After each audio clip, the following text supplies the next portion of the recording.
In the 5 years since the NFL expanded its playoff field to 14 teams, adding 2 additional number 7 seeds, we've seen little to suggest that these lower-seeded teams can truly make an impact.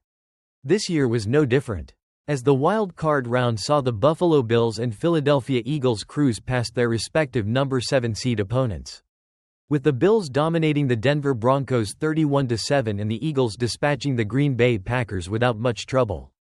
In fact, for the 4th time in 5 years, both number 7 seeds were eliminated before the divisional round, reinforcing the idea that these teams don't usually belong in the postseason spotlight. The NFL's expansion of the playoff field was never really about increasing competition. It was about generating extra revenue by adding more games. Historically, the number 2 seeds have been top-tier teams that deserved their bye week. And it's no surprise that they continue to roll over lower-seeded teams that often barely squeaked into the playoffs. But here's where things get truly ironic. The Dallas Cowboys, widely regarded as America's team, are the only team in the past 5 years to lose to a number 7 seed. In a stunning upset last season, the Cowboys were knocked out by the Green Bay Packers in a 48-32 blowout. Not only did the Cowboys lose, but they barely showed up to the game, making their defeat all the more embarrassing.